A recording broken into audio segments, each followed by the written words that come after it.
My name is Mark Martinez. I was once a decorated cop for 10 years for the NYPD. I was the best at what I did, and that was putting away the bad guys. Now I'm doing 15 years to life in a federal prison. I sit and exercise in this cell every day and wonder if I'm here because of my past sins. The NYPD has changed, and I'm pretty sure that there is somebody that you can talk to about what's going on. Hey, you're part of this crew, right? You're part of this crew, right? Sergeant, I don't know about this. Cops just don't rat on other cops. Fuck you, Sergeant! Fucking take a walk!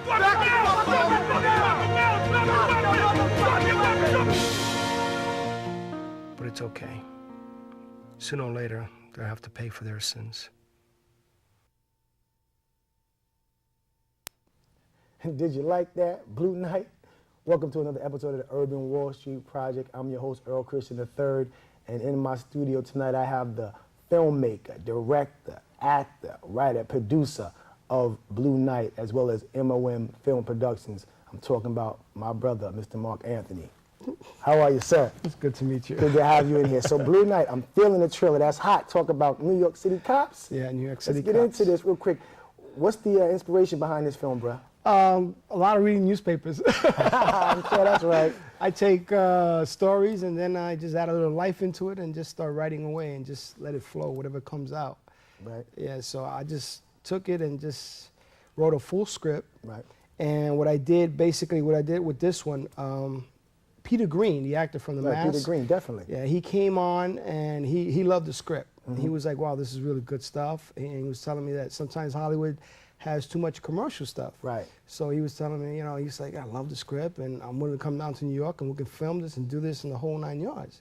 But I told him I'm taking it from a different point of view now. What I'm told him, I said, I'm gonna do a short on this, a 20-minute short, and then we'll raise the funds for the feature. He goes, even better. Right. You know, we can tackle it from that way. Because usually people, like I did a full feature 3 years ago, Life Decisions, and I put my own funds up in that. Right. Now that hurt me in the long run. Right, right. It really hurt me. Okay. So I said, okay, I'm not gonna do that again. Yeah, trial and error. Yeah, I like exactly. that one, okay. So this time I did the short, I put my own funds for the short, but now with Peter Green on board, also as a producer too, it's taken off in a whole new direction. No question, So. I know that's right, I know that's right. So let's talk about the beginning. You know, when did Mark Anthony realize or decide, you know, I'm a filmmaker, I'm an actor and a producer and a director?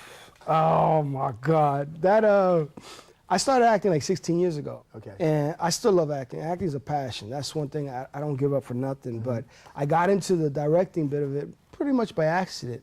I mean, I've always had creativity in me, but I didn't know how to like bring it out.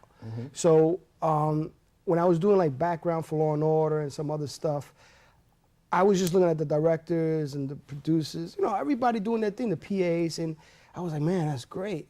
So every day I used to go to the set, even though I wasn't supposed to be there, I was like, yo, I'll be a PA for free. Right. And they were like, they love free. Now, what did you say you'd be a PA for? Production assistant for Law and Order. For? Law and Order. But for how much? For free. Exactly. For free. For free. And why for free? Because, you know, it's something that I wanted to learn. I didn't have no school, no filmmaking money, you don't have the assets to go, you know what? I got to spend $20,000 to be a filmmaker. I'll take a different direction to it. No question. And if they love for free on TV, you know what I'm saying? Production says free, yeah, sure. Right, right. Boom, just feed me. Right, right. So I just learned and looked at the directors, see what was going down. I also studied, believe it or not, behind the scenes, the DVDs in the movies, get the bios and see what the director's learning and what their point of view is. So each director has a different point of view how to tackle a film. Okay. So you got all this knowledge in front of you on DVDs and internet, Right. and you're learning. That's your school right there. No question. You don't have to, you know, spend 25 G's if you don't have it Right. on a school. By all means, you know, if you want to do it, that's good. No but question. that's how I was taught. Right, right. So, and my creativity was just flowing, just Okay. free flowing. From there, what happened was I had a commercial agent in New York, and he sent me to send some headshots to a producer from Miami. They were doing a new show for TV, which is on there today. It's called Mundos 2, Okay. which is a spin-off. They were trying to do a spin-off like MTV3. Right. And Telemundo is the one that runs the show. So I dropped off these headshots for the producer, and I had this little minivan at the time, and the producer said, listen, we're doing something. Would you like to be a PA? I'll pay you $200 a day. I said, $200 P. I was like, hell yeah. I said, yo, take me on. So $200 a day. How many $200. days? I ain't doing nothing. I was out of work too. Oh man. So not anymore. yeah, I was like, yeah. So I was picking up the equipment. I was hustling. So he started asking me questions. What do you think about this? What do you think about this shot? What do you think? And I said, listen, this is your thing. I don't want to, jump on top of you. He goes, no, show me. So I told him, if you're looking to grab the audience from 18 to 35, you need to do it this way, and you need to, do it this way. So after like 3 weeks within the shoot of that new show, he gets a phone call that he has to go back to Miami. Okay. And he goes, listen, I'm leaving you the crew, the equipment to do this, the new show, 32 episodes, commercial. Wow. I was like, whoa. I said, yo, I was nervous. I said, no. He goes, listen, I know people. This is you. This is all you. Don't be afraid. Right. You're very creative. Man, after about 3 or 4 weeks, I was sending them they call the dailies The and the dailies. tapes. Yeah, definitely. I know the dailies. Man, I kept going, yo, you got some great stuff. You know how to shoot. He goes, yo, do more episodes and do commercials. I was like, oh my God. But I loved it. I loved it. And from there, I just went on. It gave me the confidence to go and open up my own independent film company. And I said, you know what? I wrote a script. And Life Decision was the first script. Right. And it was, most new directors would usually do the shorts. You don't just do a full feature right off the bat. Right. And trying to raise funds for a new director, nobody's touching new director. That's all right. You haven't got no work if you do it. Right. So I took money that I had for a down payment on a house, and I said, you know what? I spoke to my wife. I said, let's do this, and she was like, go ahead, let's do this. And everything just started from there, No doubt. So you just had to put it in yourself. I put it in myself. The full feature for Life Decisions went into several film festivals. From there, it was in New York Latino Film Festival in 2005, got good reviews on the Daily News. And then from there, a company from LA picked it up right away. I was making like triple the profit. Wow. For what I put in. But it wasn't all wild because I was like, man, everybody was like, man, first time you got out, you got lucky. Right. Man, 2 months later, they filed for Chapter 7 Wow. in LA. I was like, oh. But you know what? I don't regret anything that happened. I mean, I was down and out for a while. Right. You know what I'm saying? Because all my funds were in that. But you know what? The learning lesson and what I've learned through it, it took me to a higher level mentally here. You know what I'm saying? Because they say, you can fail 1,000 times, but that one time it takes just to everything pop off. Definitely. And because of that experience, I learned a lot from not just the directing, but with people and things like that. And when this film came around, Blue Night, and I wrote the script to this, actually I got 2 other scripts back to back, but when I wrote Blue Night, it was like, okay, now I learned. Let me do it the right way. Right. Let me tackle it from a different way and stuff like that. And the script went out to Peter Green in LA. He loved it. He flew down from New York to do the film, and he was like, yo, the rest is history. And that's a beautiful thing, and it's so great to have you here and to talk about it, because here you're an individual who's a filmmaker and a producer, and you didn't go to college because maybe you didn't have the finances, and you just had to go a different route. Whereas I didn't necessarily have the finances either. Right. However, for my mother, college wasn't an option. She's like, you're going, and you don't worry about how it's going to get paid. We credit cards, loans, whatever. We do the Hollywood shuffle, but we'll get it done. And I majored in television film production. Don't ask me what made me choose that major. I just always felt, entertainer, but I just chose that major. And it wasn't, I've done some things in front of the camera. Right. But it wasn't until I started this show, several years after college. But I always knew that this is what I wanted to do. So I was just happy to see an individual who went one route but followed their dreams. And that's what it's about. This gentleman maybe didn't go to school but followed his dreams. I went to school, followed my dreams, but following our dreams brought us to the same location. Exactly. So I say that to my people. Don't think that if you don't go to school or you do go to school, you won't meet the right people, or you will. It's about being passionate about what you do, as this brother has been. So now, you talking about your first feature film was Life Decisions. What was that film about? That film, basically, what I wrote it from a hustler's point of view. No, it was a brother and sister that was raised in the Bronx, and what happened was the mother adopted this girl, which the little girl was hanging out with the boy, and they grew up from 5 years old until maturehood. Right. And basically, she grew up to be an undercover narcotics officer. And he was hustling in the streets. But nobody knew he was hustling in the streets. They thought he was just like painting graffiti and making money. Right.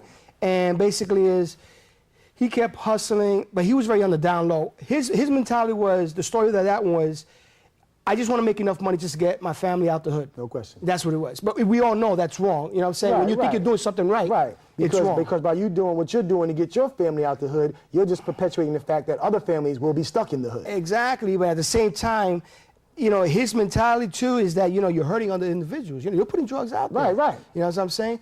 So what happens is basically, you know, they're doing their thing. They're looking, the FBI and the cops are looking for this, supposedly this big time drug dealer, and he's hanging out with his sister every day, a Right. detective from the street, Wow. hanging out every And day, they're every looking day. for him. He with the They're looking police. exactly. He's hanging out with his own sister. Amazing. So, you know, what it comes down to, you know, there's bodies laying all over the place because of him, his Right, mistakes, right. money's lost, drug busts, and going down. And everything's going bad for him. Mm-hmm. When he thought everything's going bad. So he says, I'm gonna just do one score and get out of New York. Right. And what it comes down to, that last score was the last score. The FBI came in, his sister was in charge of that unit, and she saw him in a different limelight. Wow. And you know, they went to the roof and they were ready to shoot it out, and there's a big ending. I won't tell you. Okay, don't tell me the They're ending. going to DVD. So it's going to DVD. So you can check out Life Decisions on DVD? Yeah, it'll be going to DVD in about 2-3 months. Okay. So LagunaProductions.com is the one that actually bought the distribution for the film. Okay. So, and you know, So say hopefully- January 09, we should be... Yeah, 09 should be coming Should be out, definitely. definitely seeing That'll that. be on shelves. That's a great thing. And that was my first full feature. first full feature film, man. So now I did the opposite. I took the short one first. Right, right. All right, well, I know you got another trailer for us, and we want to check that out. So we're going to go check that out right now. Check this out.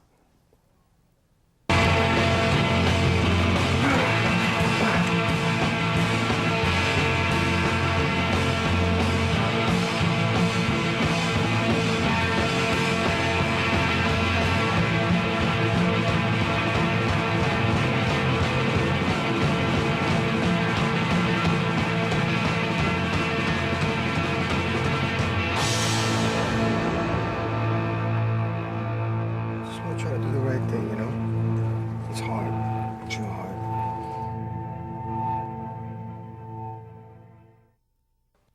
Ooh, my brother, that is tight. That Life Decisions, that's a serious situation. My people out there, I know you felt that trailer because I'm trying to see that. So, you know, January 9, definitely be checking out Life Decisions going down. MOM Films. Mom Films Productions. It's actually Man of Mystery Films. Man of Mystery, so forgive me, it's not Mom. No, but it's M-O, you know, M-O-M. Right. So people remember Mom for short. That's right. So it's Man of Mystery Films. So Man of Mystery, you know, no, I like to, you know, ask people, you know, everything is inspiration. And Man of Mystery, where'd the name come from? Man of Mystery, I just looked at myself. I'm a moody person. I like to keep to myself. You know what I'm saying? I mean, people sometimes reach out to me and all that, and sometimes I just get into my own world and just don't want to be bothered with beepers and all that. Right. So I just keep myself a little mystery, you know what I'm saying? That's why I said, you know, Man of Mystery. I just put it like that, you know what I'm saying? right. So some people might look at it like, yo, you know, he wants to be, you know, he's doing his own thing. You know? No, I like to share my work with everybody. Right. You know, and I like to build a family and keep that thing. But sometimes, like, when everything starts getting stressful, you need to pull back. Right. And I pull back and I just like close everything. PCs, phones, cells, and I just gotta, okay, what's my next story? Right. I'm gonna type up and what's gonna do production, and Right. so that I can come out and go, bam, here I am again. Now, you know, as a filmmaker, you know, you wear several hats. You're the producer, director, actor, writer.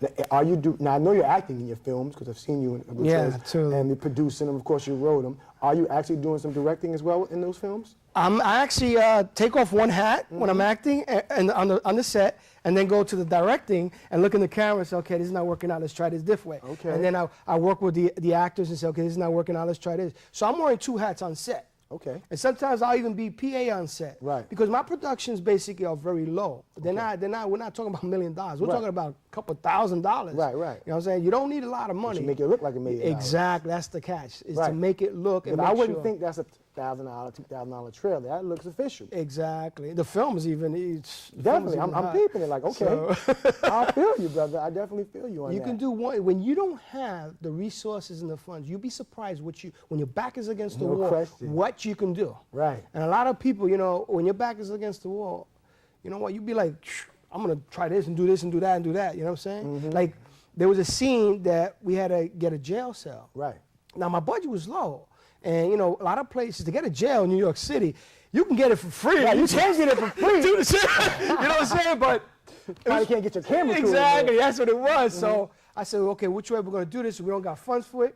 So we took a basement that was being renovated and used a concrete wall, grayscale. Right. Yeah, and we just shot it tight and, you know, dark floor and just made it, and it looks just like a jail. So look, so you didn't actually get the bar. You just like you was actually inside the cell. It looks like we were inside the room Right. of federal jail, Okay. and we had shadows of bars. So you Gotcha. could see all that. And Right. people are like, yo, that looks, what jail would you go? Nah, man, that was just the basement. Right. It's the tricks of the trade that you learn No question. from That's behind right. the scenes on DVDs. There you go. There you go. You know what I'm saying? Check them DVDs. Yeah. That's a beautiful thing. So you wear several hats. Which hat do you enjoy the most?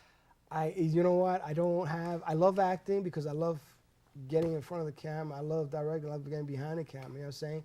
But I'm doing another project called September Morning. Okay. We're going to start shooting that in 2009. And I'm actually going just behind the camera. Okay. Because I don't have any name talent for that just yet. But so what I want to do is just focus all my energy on just directing that one. Okay. So I will be going. I'll do a cameo like every Sure. director does.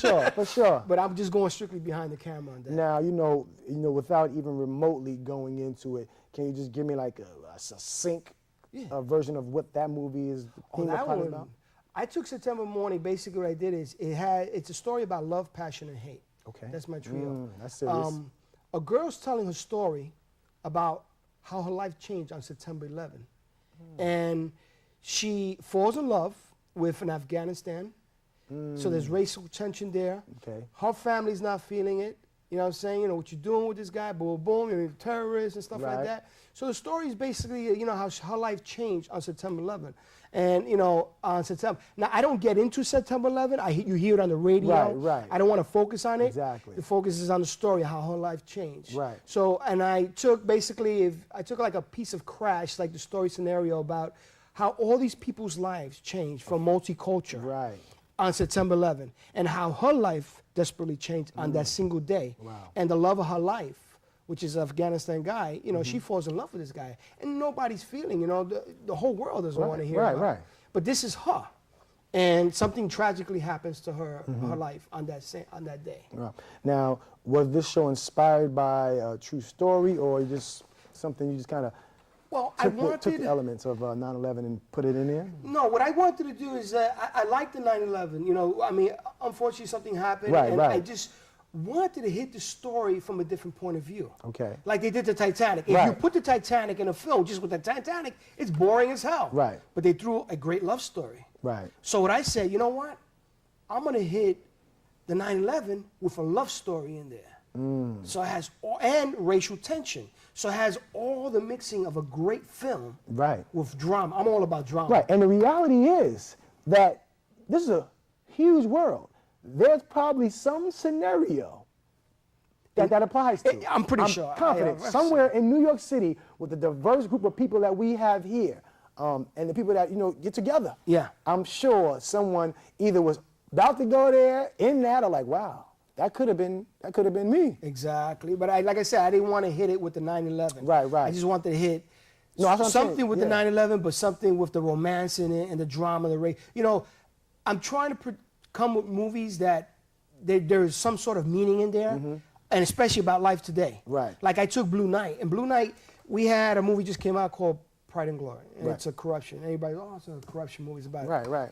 But what I did with Blue Night, I wrote it from a Latino's point of view about a cop telling about what's going on with the NYPD, which we hear all the time, but I took it from his point of view. Right. That he's already doing 15 years to life in a federal prison and telling the story about not just the corruption, but the racial tension that's going on in the precinct today and everything else. So we do have corruption movies out there, but now we're telling it from a minority's point of view. Right. You know, Definitely. we hear it from the Caucasian, and Right. we hear it from The you know, mainstream Yeah, point the of mainstream view. point Right. of view. Now we get but- from the grassroots. Exactly. point No, of we're view. going right deeper than this. Right. That's And my things are like when I write and when I direct, real gritty, real dark. You know what I'm saying? And great acting. It's got to be great acting. Now, when Blue Night hits, hits screens or DVD and people watching it, suffice it to say some NYPD cats probably going to check it out. How do you think they're going to feel about it? How Well, you know what? How are you going to feel about it? It's going to be a 50-50 because some people are going to agree, like they're going to say, well, you know what, that's not going on. We all want to hear it's not going on. What the hell? But Right. it does go on. But, Right. you know, there's going to be mixed emotions by it. But you know what? I'll tell you one thing. People will be talking about it, whether it's bad or good. No question. Because it's happening. You know what I'm saying? And it's happened already. So what they, you know, hey, I love the NYPD. You know what I'm saying? Definitely, They're right. there for you and everything. They're, you know, New York's finest. Right. The reality is this, and when it comes to police, you know what I'm saying? I'm not a police officer, never wanted to be one, and everything has its flaws, but I do know this.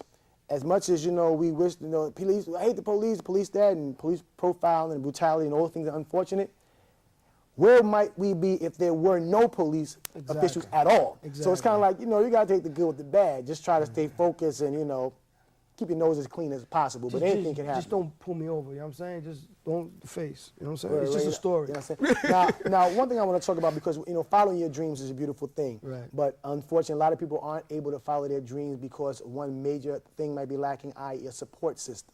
You know, whether you're young or older, it's good to have that support system, individuals who believe in you and your vision and your dreams. So, you know, we're grown men, but even still now, it's important for me to have a support system, whether it's my camera crew, my people at home, somebody. How has your support system been over your years in getting into this film industry? Honestly, if it wasn't for my wife and kids, I probably would have just like, that would have been it.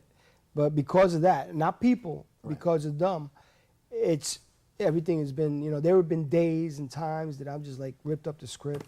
There have been days and times that I can't do it, you know what I'm saying? Right. And I tell myself, and it's because of her that she tells me, my wife, and says, yo, you know, at first she wasn't, you know, too keen on it, but when she saw my work and my vision, everything changed. Right. You know what I'm saying? And that's just for a lot of other people too. You know, people, oh, another crazy director, but when they see my work, they get inspired. Right. They're like, man, you just blew me away with some great stuff. No question. And now everybody wants to get on board. Right. Now you've been the greatest director since directing been directing. Yeah, You know what I'm saying? That's great, man. So of course, you know what I'm saying, it's always good to have a fellow, you know, producer, director, writer, some of the artists, entertainer in the building. But at the same time, you know, the Urban Wall Street is about edutainment. You know what I'm saying? We do financial literacy, but edutainment. And trust me, there's hundreds, thousands of aspiring filmmakers, TV producers such as ourselves. If you had the opportunity to talk to a group of high school kids, junior high school kids, heck, college kids, what's 3 solid pieces of advice you would give them if they wanted to get into this industry? Don't let nobody tell you that you can't do it. That's number one. No matter who it is, your mom, your dad, your uncle, I don't care who it is. If you have a dream, follow it. No doubt. Do not let the lack of funds tell you, you know, I can't do it. Because I will tell you that's BS. You know what I'm saying? You want it bad enough, there are other ways. Remember, always find a different solution. That's it. If there's a wall here, okay, you know what? Just take a different direction and follow it that way. You know what I'm saying? So there's no excuse for not having funds or anybody telling you something. You know what I'm saying? So, Right. and the drive, the passion, believe in what you do. You know what I'm saying? If you love it, do it. You know, no, I don't care what it is. No doubt. Drawing, filmmaking, or fashion. Right. You know what I'm saying? Just follow it, and it's gonna come through. Now it's gonna take some time. Don't get me wrong. question. And there's gonna be a lot of more downs than there are ups. But if you follow it and you believe in yourself, there's nothing. Everything will be all uphill from there. No question. So, Man of Mystery Films, the next 5 years, where are we going to see Man of Mystery Films? Where are we going with it, brother? I know you're making some big things happen because we already see 2 amazing trailers, so suffice it to say, it's going down. But from your own personal, where do you want your company to be in 5 years? Well, honestly, I just want to keep working. That's what I mean. If studios approach me, whoever approaches me, I'm doing it for the love. You know what I'm saying? I'm doing it for the love, and I'm hoping that the company grows so I can put on more people. You know what I'm saying? And teach them and bring them on and say, let's do this together. Definitely. 'Cause That's all about. That's what it's all about, you know, and that's what the Urban Wall Street Project is about, recognizing individuals from all walks of life, all colors, all creeds, characters, who are passionate about what they do, who have drive and who have vision, and they really want to just show the world and make the world a better place. Because if you're not really about making the world a better place, if you're not really about positivity, if you're not really about, in the words of our president-elect, Barack Obama, change, Exactly. then what are you really about? Exactly. I want to thank you, my brother, for coming on the show and talking to my thank you. people. I want to thank everybody out there watching the show. Listen, as my brother Mark Anthony said, it's all about the passion and the drive that you possess. There's nothing that you can't do if you truly want to. Put your mind to it, put your heart into it, irrespective of what people say. Because understand, you will always have the pundits and the naysayers, the individuals who didn't accomplish their dreams, who are afraid to go for their dreams, who let other people tell them what they couldn't do. Don't let that be yourself. Never let someone else's opinion of you or your work become your opinion of yourself or the work that you create. Understand that no one but you is in control of your destiny. Maintain your integrity, maintain your dignity, and you'll be all right. Also, as we always say, this is the Urban Wall Street Project. If you're out there and you're an aspiring filmmaker, producer, entrepreneur, and you don't have the revenue, well, we created the Urban Wall Street Project Business Club. Check out urbanwallstreet.biz. Get involved with what we do. Align yourself and situate yourself with individuals who have common goals and common causes, who are about making financial stability and independence a way of life. And once you have that, whether it be a film, whether it be a fashion line, a bakery store, an automotive store, a department store, whatever the case may be, whatever it is you want to do, you can make it happen. As I always say with the Urban Wall Street Project, keep your head up, be mindful, be prosperous. Check out urbanwallstreet.tv. We're going to see you next time.